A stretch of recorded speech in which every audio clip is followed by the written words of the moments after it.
Well, hello, and welcome to yet another edition of a little something I call AP United States History and You. This presentation covers the tumultuous years of the American Revolution, and you will notice that we might have already covered some of this material in class, while other parts are new.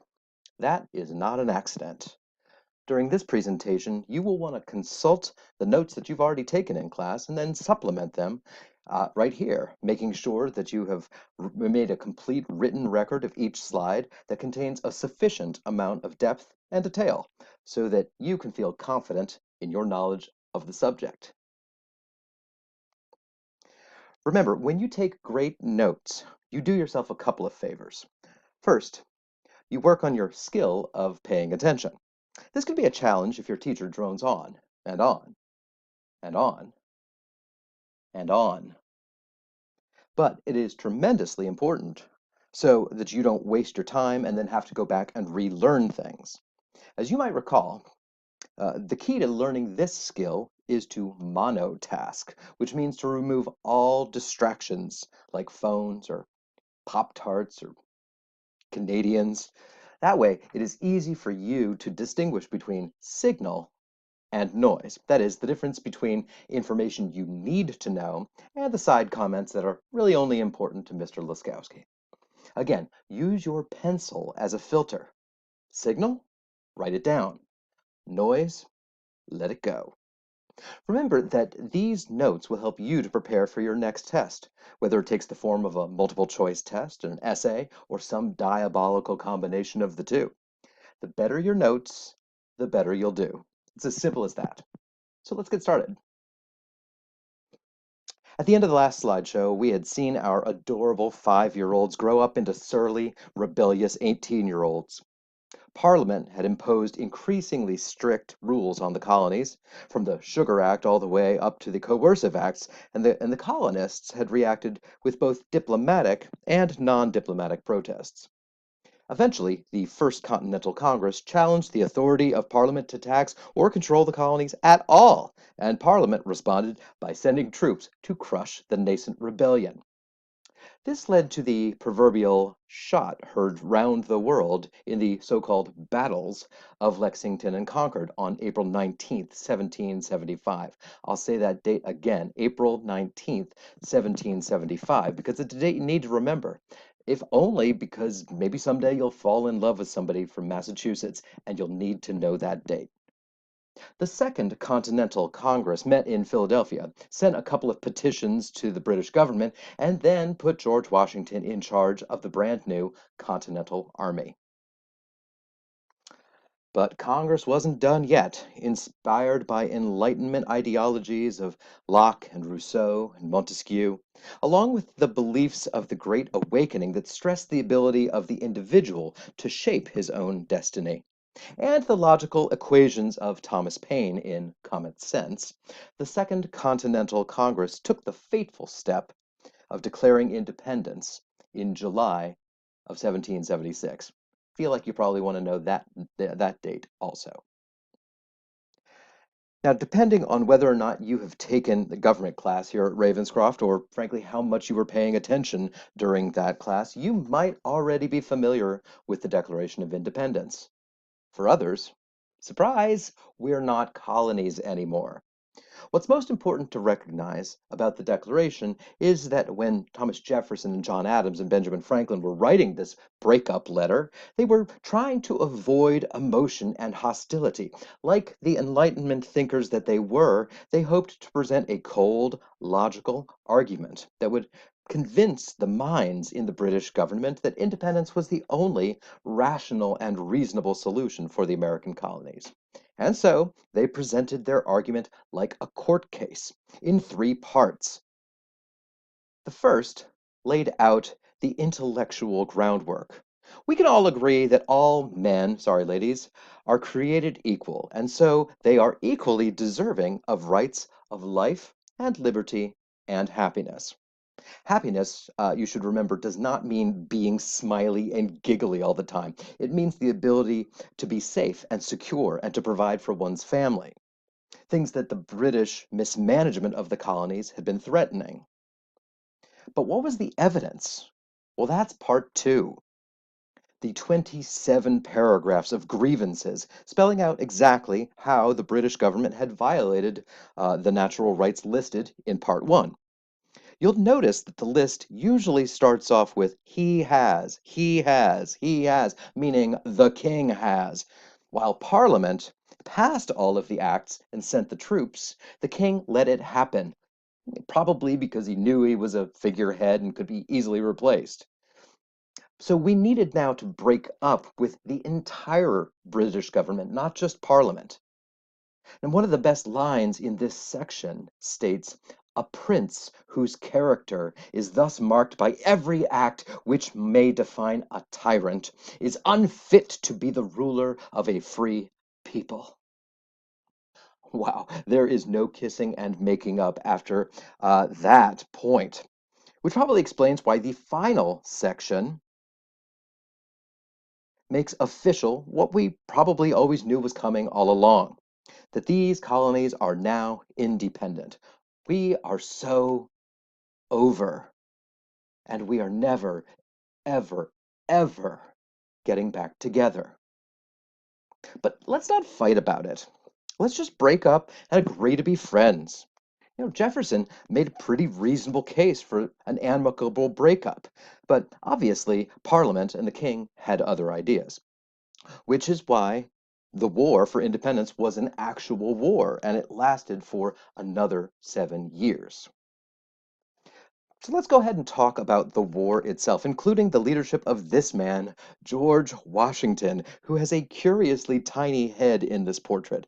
The image of leadership, a general in uniform casually relaxing on a cannon, is kind of undercut by the fact that his head looks like it's a couple of sizes too small.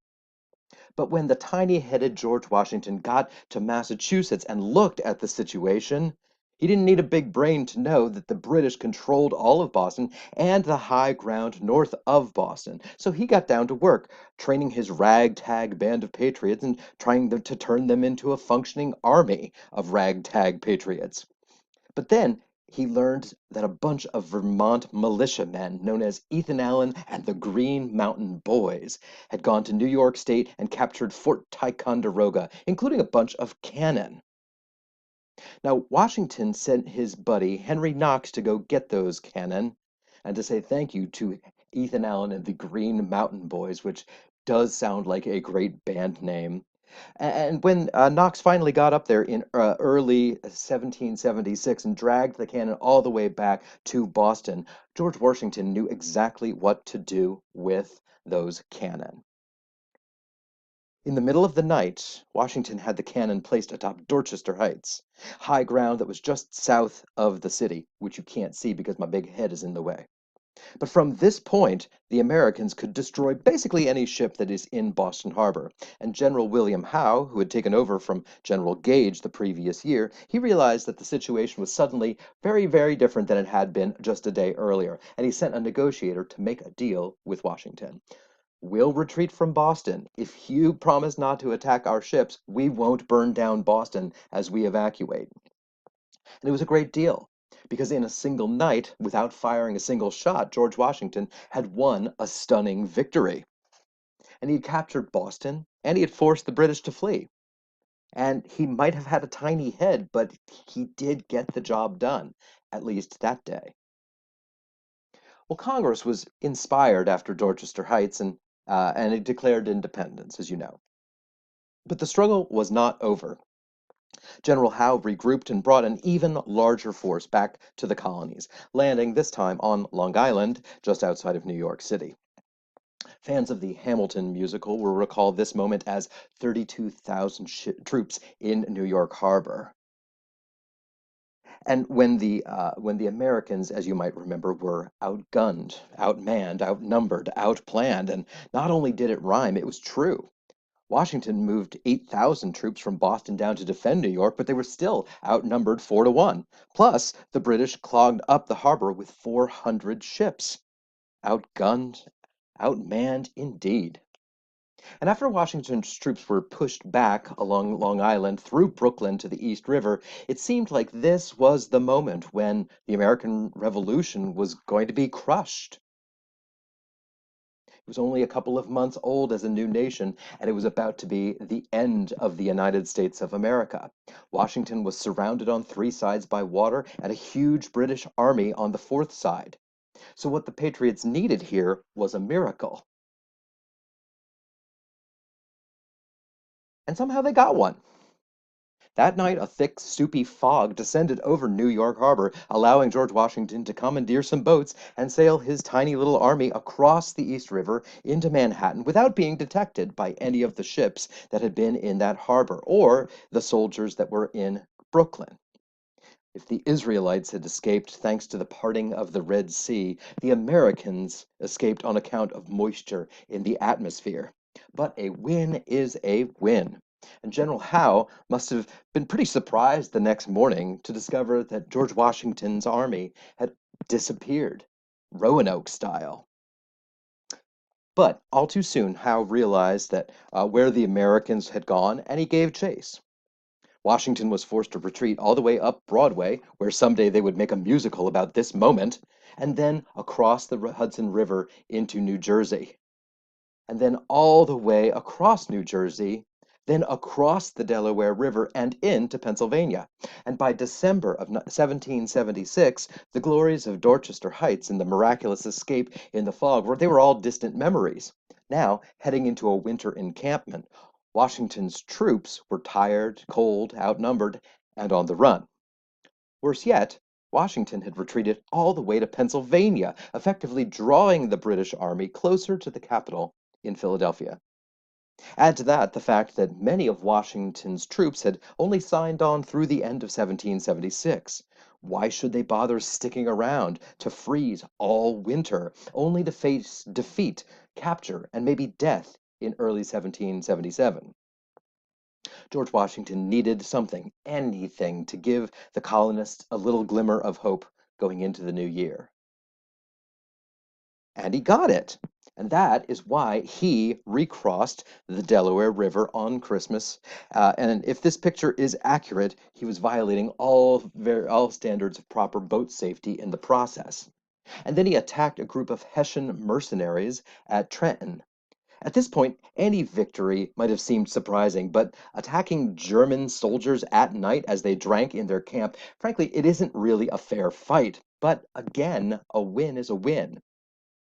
A few weeks later, Washington attacked another small force at Princeton, allowing his right-hand man Alexander Hamilton to exact revenge on the college that had denied him admission. Friendly tip, if you don't get into the college of your choice next year, please don't attack it with an army. Not cool. But more importantly, this victory gave the American army a glimmer of hope going into its winter encampment. And many members of the army agreed to stick around and see what happened in 1777. And as it turns out, 1777 would prove to be the turning point in the war, but not because of anything that George Washington and his army did. He attacked Brandywine and lost, and then attacked Germantown and lost. And these defeats were significant for two reasons. First, the British were able to capture Philadelphia, forcing the Continental Congress to evacuate. And for the rest of the war, Congress was on location in York, Pennsylvania. Second, George Washington wasn't able to quarter his army in a town for the winter of 1778 or 1777 to 78, and so instead his men would have to camp out in a field called Valley Forge. Now, let's take a minute to think about Valley Forge. It's easy to say that this was the low point for the Continental Army, because it was, but maybe it's closer to the truth to say that it was the dark night of the American soul, the dark night of the soul for the Continental Army.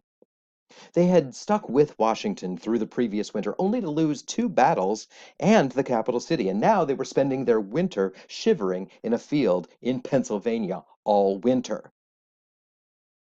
Sometimes students complain about taking the 3-minute walk up to the Kimes Center. But these folks had very few provisions, meaning they were hungry all the time. They were poorly equipped, which is why we happen to know that nearly 3,000 of them didn't have proper shoes. And did I mention that they had to spend the whole winter essentially outside? without shoes. But here is the thing about the dark night of the soul. If you can survive that, if you can survive the dark night of the soul, you can pretty much survive anything, and you emerge from the experience stronger and wiser and more united. And that's exactly what happened at Valley Forge. Two reasons why. First, George Washington chose to stay with his men all winter rather than going home to Mount Vernon. And if he didn't abandon the cause, maybe the soldiers shouldn't either, even if they're coming down with a fever or if they have frostbite. And second, a German baron named von Steuben came aboard, and he helped to establish a rigorous training program that helped improve the fighting abilities of the soldiers, even if they didn't have shoes. Steuben, who many historians believe was gay, which is something that cannot be proven definitively because homosexuality was outlawed at the time, meaning that we have very few reliable sources and records about these kind of things. But that he truly transformed the army. And this is a demonstration of the sometimes hidden contributions that members of the LGBTQ plus community have made in shaping the course of American history. And for everything that we were saying about Washington and his army, 1777 was a turning point in the war for an entirely different reason: Saratoga. Remember that I told you that Lord and Lady AP, they don't really care about military history. And so, unfortunately, the only battles you really need to know about for the exam are the ones that started or ended or served as a turning point. Folks, here is your turning point. While Washington was losing in Pennsylvania, another American army was in New York, fending off the attack of British General Gentleman Johnny Burgoyne. He had the nickname Gentleman Johnny because he was known more for his style than for his mastery of military command, a fact which would come back to haunt him at Saratoga. Horatio Gates was the American commander, and he moved north to stop Burgoyne as Burgoyne moved south from Canada. They met up at Saratoga, and a huge battle ensued. In the first part of the battle, Burgoyne's southern momentum was stopped, as you can see in the smaller map on the bottom left here. And then, in the second part of the battle, Gates's men managed to turn back Burgoyne by outflanking him. And this is when things get interesting. If you look carefully at the second map, you might just be able to see the name Arnold, as in Benedict Arnold, attached to the blue arrow on the right. While Horatio Gates was turning Burgoyne around, Arnold moved across the other side of the field to seal off Burgoyne's escape. It was incredibly dangerous and incredibly brave, and it was hugely significant. Because instead of simply winning the battle and forcing a retreat, Arnold's heroism led to the capture of the British army and the surrender of Gentleman Johnny Burgoyne. And that, my friends, is why Saratoga is the turning point of this war. The victory in battle and the surrender of Burgoyne's army suggested to everyone that these colonies might actually be able to win this thing. And it enabled Benjamin Franklin, who was in France at the time, it enabled him to convince the French government to recognize the independence of the United States and to join an alliance against the French, to join an alliance against the British. And that also convinced the Dutch to help finance the revolution against the British.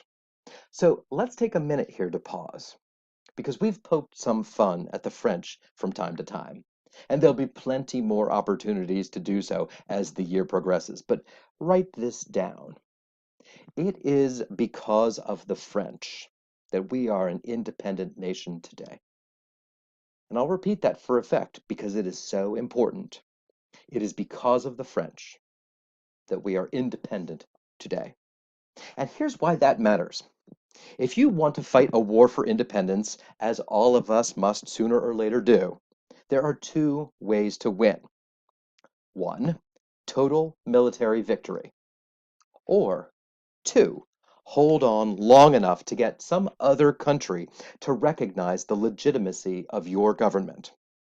Foreign recognition here is the key. because it means that other countries recognize that you are independent, meaning that your war isn't just a skirmish or a civil war inside one country, but instead a struggle between two nations. Now, other nations tend not to get involved in civil wars, but when two nations are fighting, well, that's an international affair, and other countries start to pay attention, especially if they have a vested interest in the region, and we know the French do. So remember this for future revolutions that you might be part of. Win or hold on long enough to get foreign recognition. So Saratoga is why the United States got foreign recognition, which is why we won the war ultimately. And who was the greatest hero of the greatest battle of the American Revolution? Arguably the reason we are free today? That's right, Benedict Arnold. That's why every American today honors the name Benedict Arnold. Cities are named after him. Babies are named after him. Wait, nothing is named after him. Why? Because after Saratoga, Benedict Arnold thought he deserved a bigger promotion than he got. And when he didn't get it, he got bitter.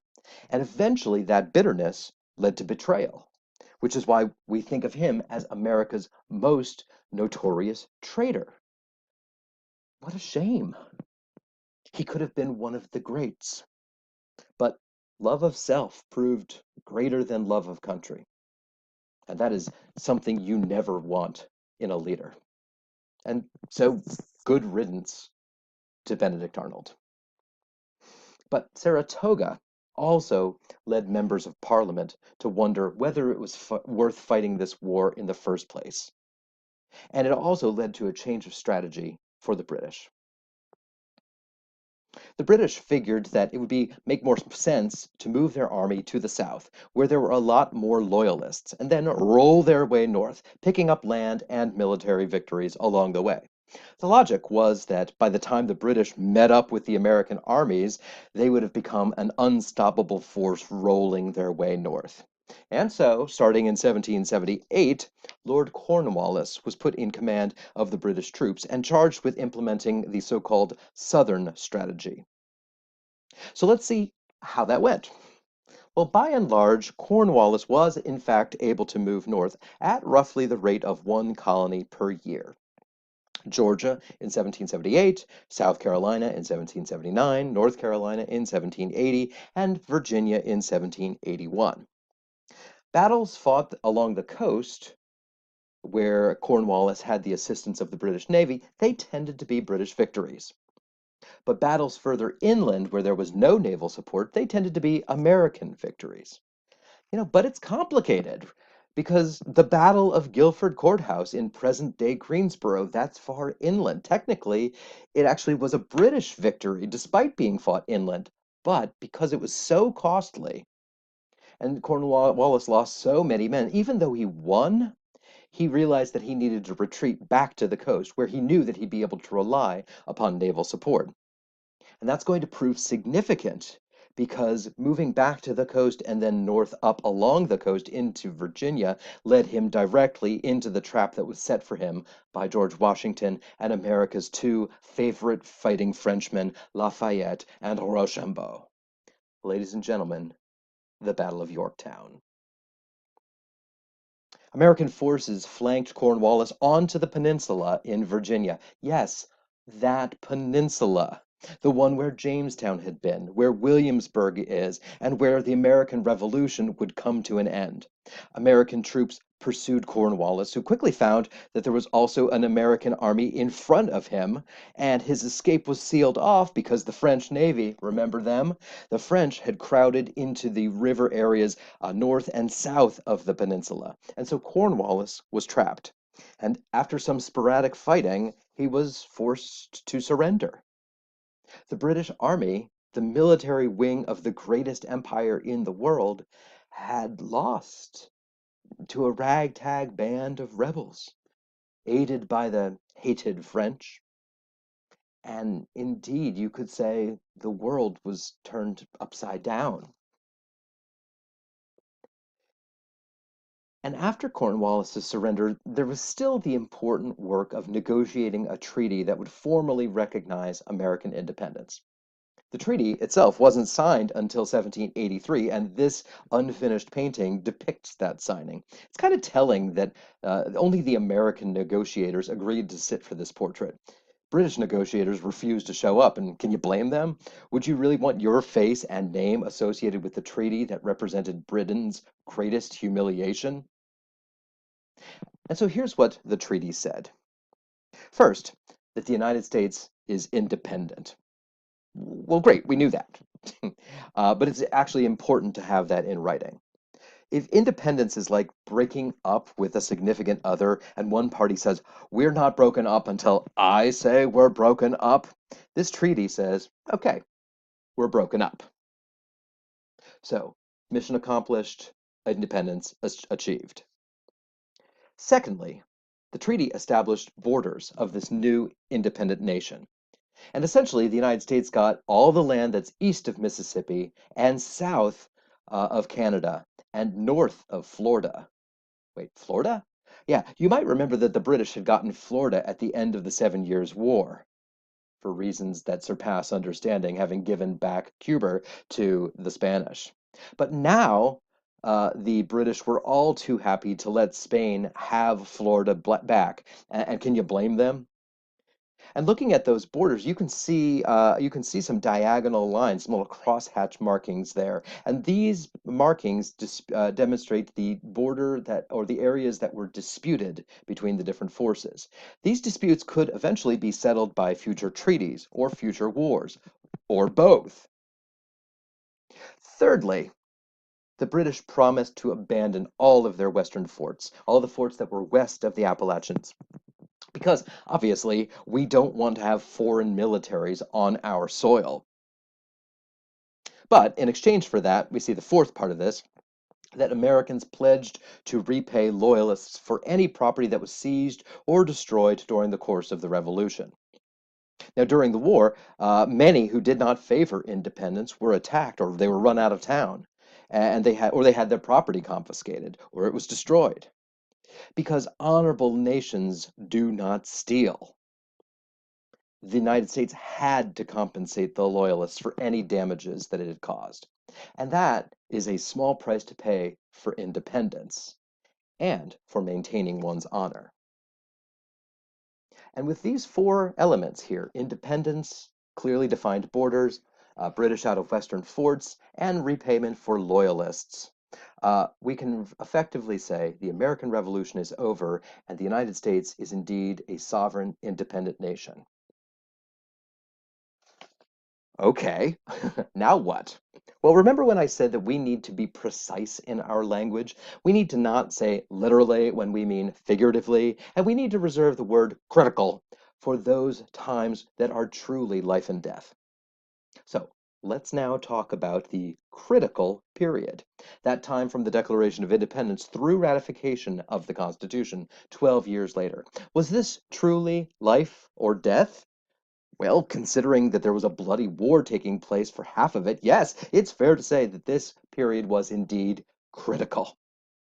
But let's focus on the governmental side of things for a minute. And to do this, we need to take note of the very top of the Declaration of Independence. Look at the word united.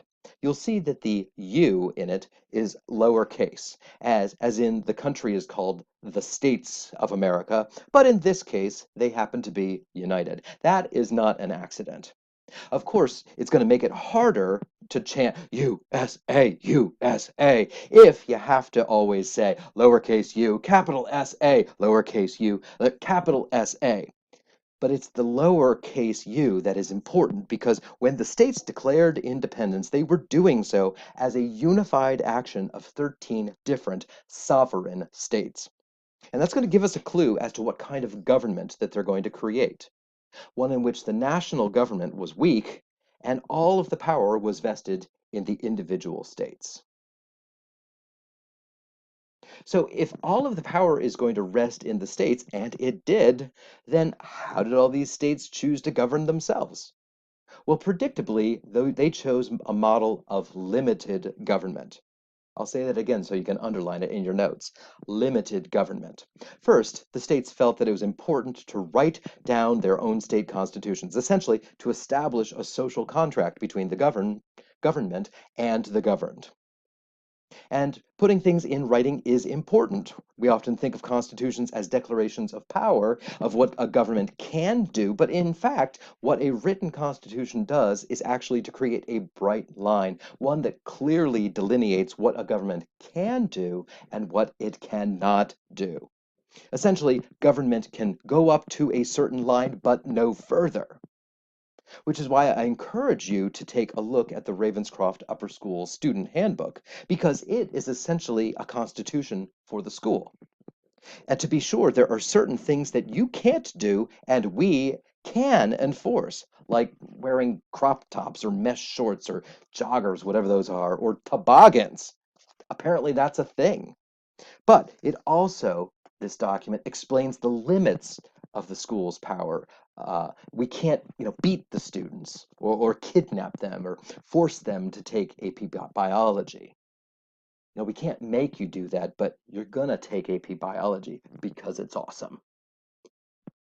But while each of the state constitutions are unique, they're like snowflakes, there were some commonalities. By and large, they tended to create what we call a mixed government, which is essentially a combination of democracy and aristocracy, where the people had a voice, but the wealthy elites were still able to keep order without society devolving into some democratic free-for-all. As such, states tended to have two House or bicameral elected legislatures with different requirements and powers for each. The governor often had veto power, although that veto could be overridden. Judiciaries were seen as so essential to the stability of each colony, now state, that they were usually appointed. And virtually every state limited voting to only those citizens who had a financial stake in their society. That is to say, those who owned property.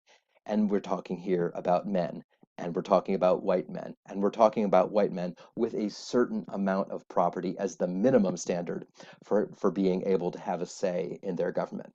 So it's democracy, kind of.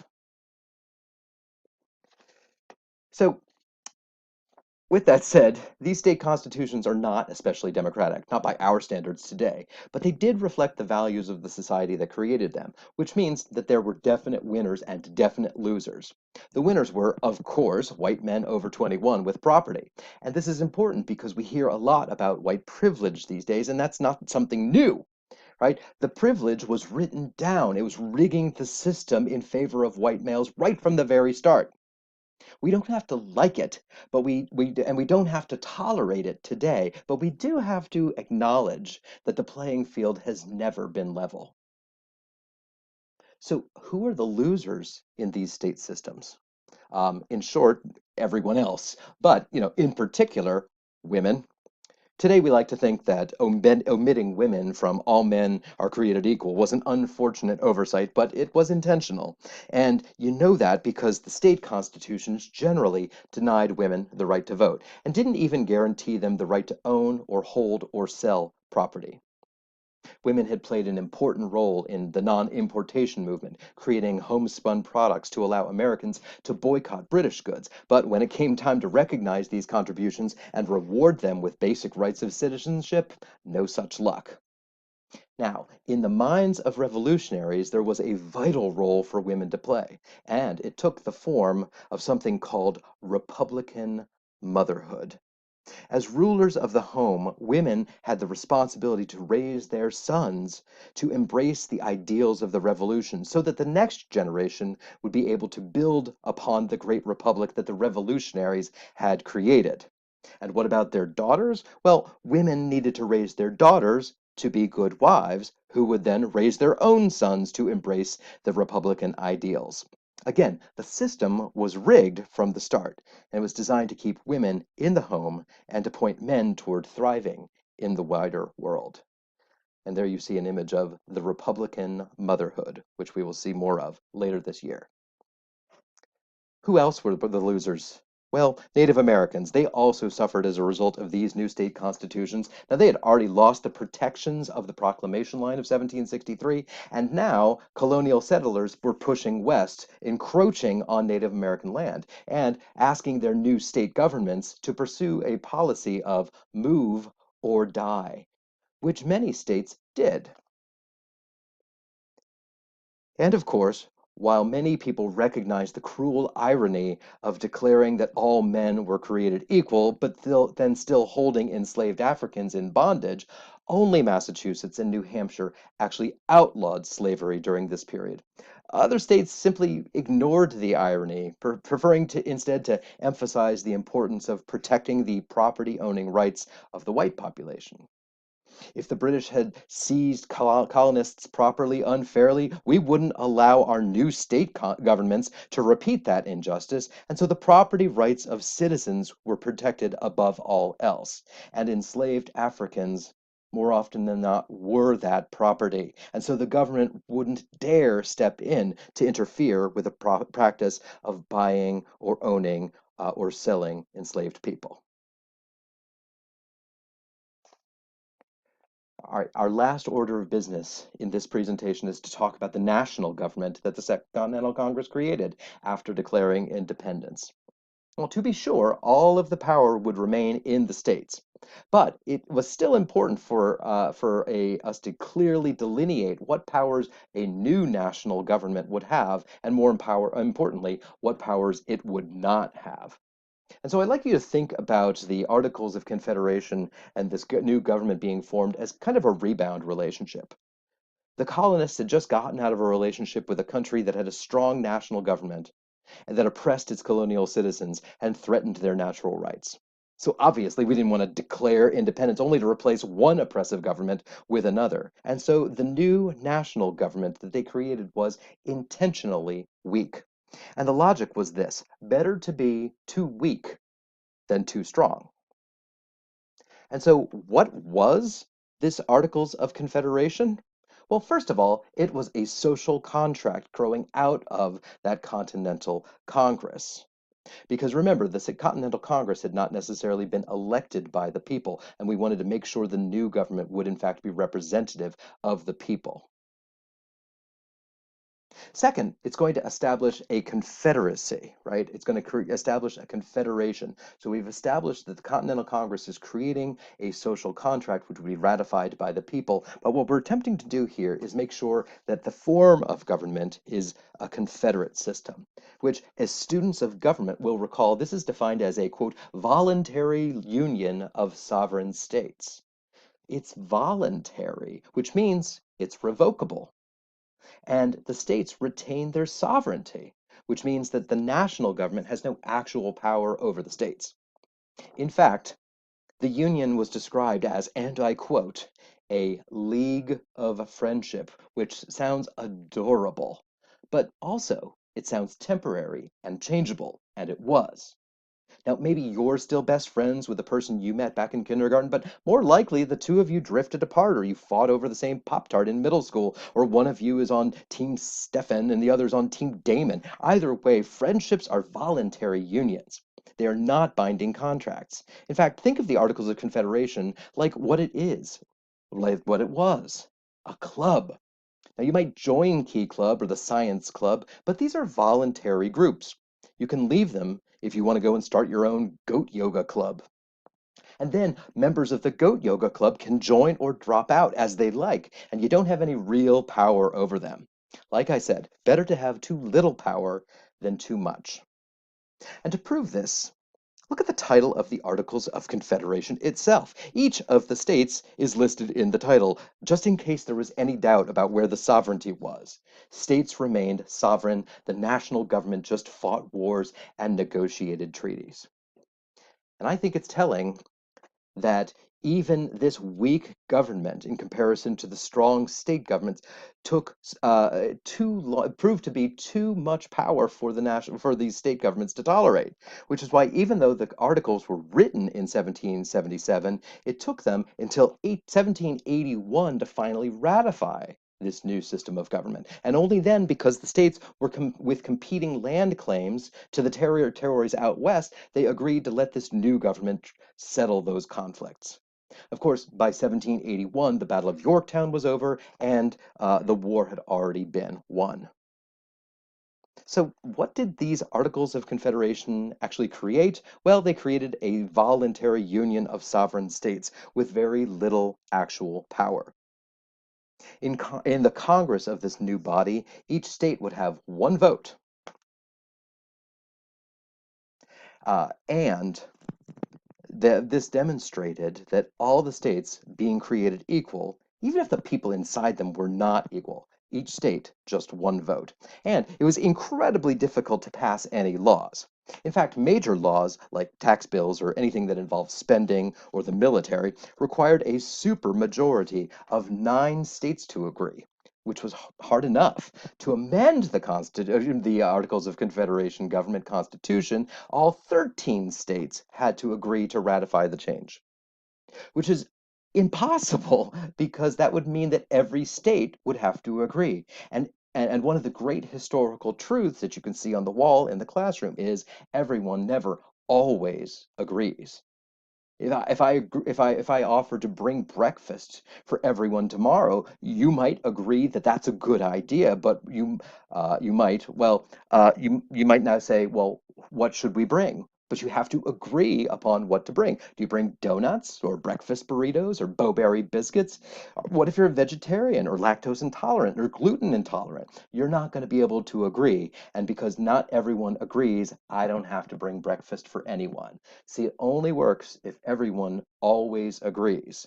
And as we just learned, everyone never always agrees. But it doesn't just stop there. The national government had no executive branch, right? Had no executive branch and had no judiciary, which means that while the government might be able to pass laws, it can't possibly enforce them, which is kind of like imposing a speed limit sign up on Interstate 540, but then saying that there can be no police patrolling the roads. How fast might you drive if you knew that you could never be caught? Please don't tell me. But I think it's probably going to be faster than 70 miles an hour. It illustrates the problem of having laws but being unable to enforce them, or passing tax laws and having no way to actually collect the taxes. Guess how much tax revenue the government would collect if paying taxes were entirely voluntary? That's right, virtually nothing. If it's an independent donation, virtually nobody is going to pay the money unless they're being compelled to do so by an executive. And so now you begin to understand why creating a government that is intentionally too weak actually contributes to the fact that the Articles of Confederation would last for just 6 years. 6 years before we realized that we needed to scrap the whole thing and start over with a new constitution.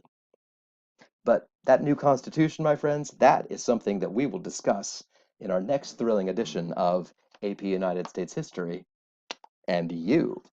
But for now, take a look at those notes that you've just written. I hope that they're great. Now, use those notes and proclaim them from the tallest mountaintop to all your friends, to all your enemies, that now you are an expert on the American Revolution and the critical period. And I will see you on the other side.